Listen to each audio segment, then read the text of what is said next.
it doesn't matter their stage really too. And it was like you said, the fact that you can do that tempo change at like the flip of a key, and then being able to otherwise have this extremely mobile character that's hard to pin down otherwise as your defensive option. But in the meantime, DolphinBrick's already opening up with a ton of bubbles, just trying to cover a lot of the escapes forrest might have to get around these things. Yeah, this is a matchup where Orcane is forced to be very mobile, and I feel like DolphinBrick's a very strong player at being able to stay mobile, especially when he's looking for the kill.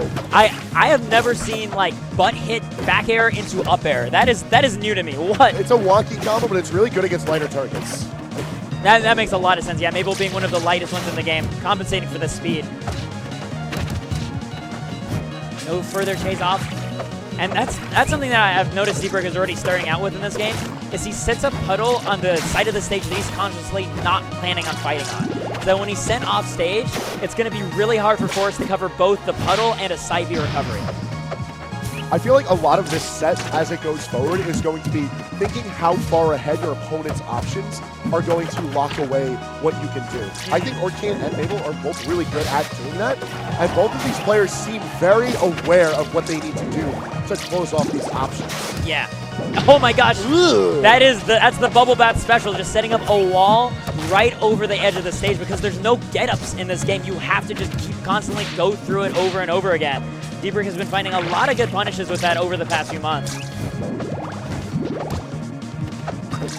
I feel especially important for DolphinBrick's style of play is that the bubble control over the stage is going to be super important for locking off like where forrest is going to want to move. And if you can force people into using your tether in order to follow up a situation, I feel like you're forcing the hand of your opponent to such a degree that it's basically already won half the battle as far as control of neutral is concerned. At 49%, okay, there we go. Gonna be able to close off DolphinBrick's last stock. This is still very much within forrest traps. He just needs to play especially careful around the up smash by DolphinBrick. Oh man, that back air nearly doing the trick as well.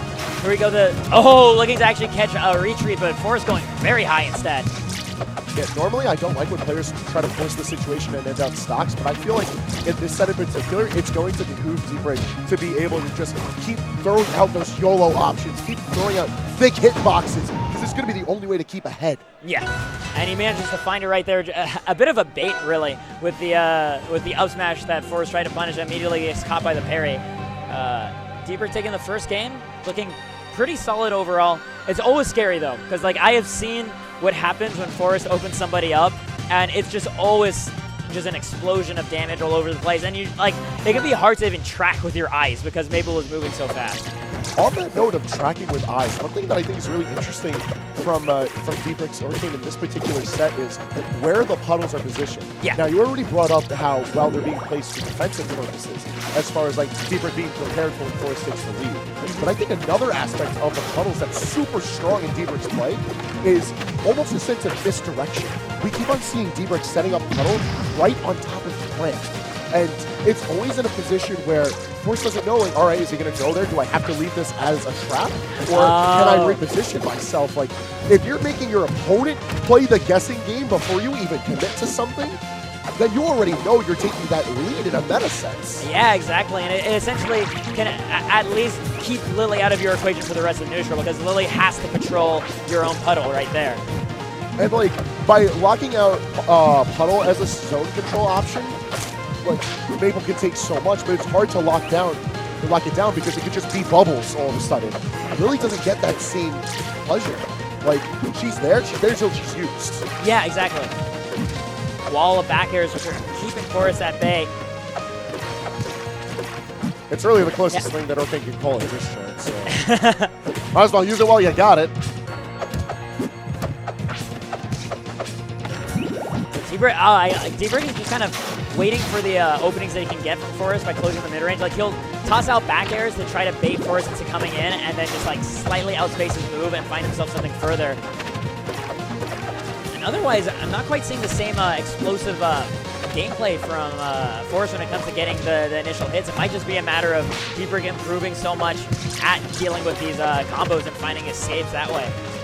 Yeah, I'm pretty sure forrest at this point has recognized that DolphinBrick's plan is to just block away a lot of Maypul's options as far as kill setup and movement is concerned. So if you're going to be playing a slower game, you might as well play a smarter game at that too.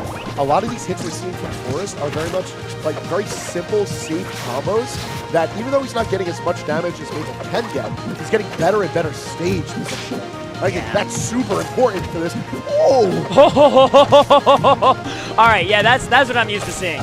There we go. Down smash is going to do it right there. forrest immediately snatching that game the moment he got that momentum behind him. It's crazy to see that he can go from like playing a more sort of 2-piecey game into like, oh, I have all the pieces put into place. I can just immediately take the stock from this one opening. It's like if you're having a race with someone to solve a puzzle, but you get to take your opponent's puzzle pieces. Like, you're not allowed to finish it. It's like a Mario Party game. That is such a good analogy. See it?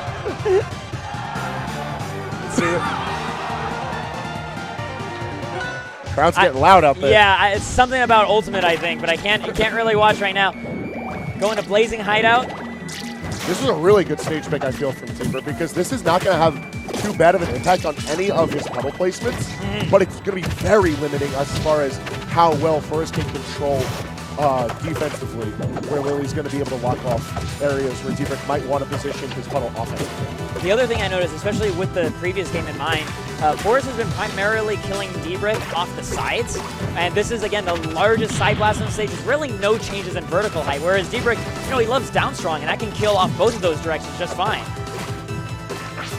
Like, on top of that, DolphinBrick now has the option on whether or not he wants to play out the ledge like we've seen predominantly in the past 2 games, or if he wants to try to push out from center stage. Orcane's tools facilitate both styles of zoning really well. Yeah. Oh, that tether actually was a little bit sooner than DolphinBrick was expecting, slipping past the puddle. That's a really big deal. Finding the second place, gonna be able to live a little bit longer. And of course that bubble butt movement option is always hilarious to see and so effective. Because part of it is like the back of Orcane is an active hitbox as he's doing it, so you can't really challenge it as consistently as you want. All right, he's ready for tethers now. Gotta prepare as much as you can. That, yeah, no, that's not killing. That shall though. All right. forrest, I mean, that's the danger of having like a more mid-stage puddle. Even though it helps you so much in neutral, in terms of being able to put pressure on both the platform and the base stage, the downside is, of course, you open up your own recovery to being exploited like that. One thing I want to bring up about this game, Curry, is forrest's movement has been a lot more precise. He's not trying to stay as active throughout the entire stage, but a lot of his zone of control has been around where Lily is, and he's not leading that zone.